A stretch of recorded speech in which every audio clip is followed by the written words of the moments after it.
दोस्तों, मुजरा अभी ख़त्म नहीं हुआ है, फिर लौट आया है। कैसे, बताते हैं आपको। लेकिन पहले आप टीडीपी नेता के रविंद्र कुमार का मुस्लिम आरक्षण पर दिया उनका आज का ताज़ा बयान सुन लीजिए। Muslim reservation will be continue in Andhra. Yes, we will continue that.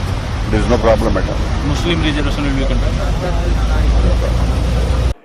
ये हैं टीडीपी के सांसद के रविंद्र कुमार, जिन्होंने कहा है कि आंध्र प्रदेश में मुस्लिम आरक्षण जारी रहेगा।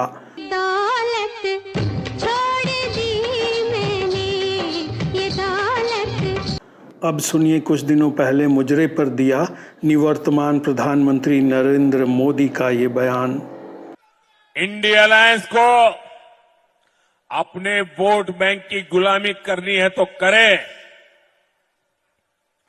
उनको वहां जाके मुजरा करना है तो भी करें। प्रधानमंत्री ने ये बात 25 मई को पटना में कही। प्रधानमंत्री ने मुजरे वाली बात सिर्फ पटना में नहीं कही, बल्कि उन्होंने बिहार के काराकट में भी मुजरे वाली बात दोहराई। लालटेन लेकर के मुजरा करने वाली जो जमात है, वे भी बिहारियों का अपमान हो रहा है और कांग्रेस के चरण चूम रहे हैं। उनका कहना था कि जो लोग धर्म के आधार पर मुसलमानों को आरक्षण देना चाहते हैं, वो दरअसल वोटों के लिए मुजरा कर रहे हैं। अब जरा चुनाव प्रचार में मोदी का दिया एक और बयान सुनिए, फिर आपको पूरी कहानी समझने में आसानी होगी। तेलंगाना के लोग तो बखूबी जानते हैं, संयुक्त आंध्र प्रदेश में कांग्रेस ने कैसे मुस्लिम आरक्षण का खेल शुरू किया था।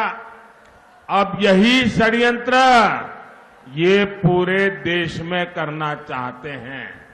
क्या आप एससी, एसटी, बीसी को मिलने वाला रिजर्वेशन कांग्रेस को लूटने देंगे क्या?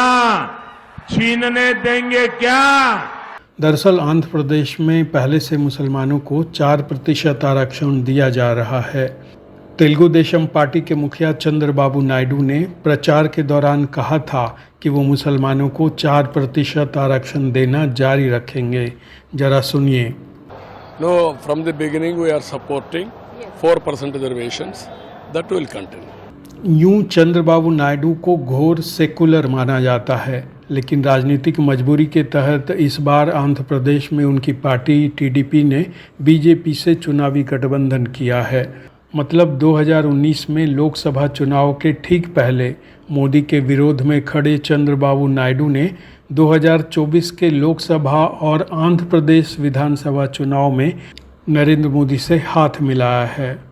निवर्तमान प्रधानमंत्री नरेंद्र मोदी मुस्लिम आरक्षण पर चंद्रबाबू नायडू का स्टैंड जानते तो थे, लेकिन तब वो ऑल इंडिया लेवल पर धर्म के आधार पर मुस्लिमों को आरक्षण देने के खिलाफ लोगों को एकजुट कर रहे थे।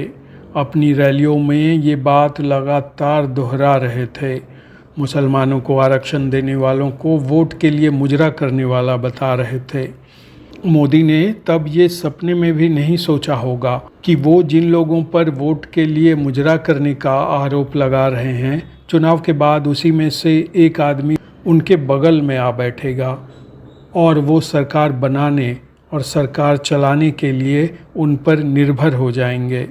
है न कमाल की बात। फिलहाल केंद्र में एनडीए की सरकार बनाने के लिए चंद्रबाबू नायडू बीजेपी के साथ खड़े हैं। उनकी पार्टी टीडीपी बीजेपी के साथ खड़ी है। आंध्र प्रदेश में बीजेपी और टीडीपी ने मिलकर चुनाव लड़ा है।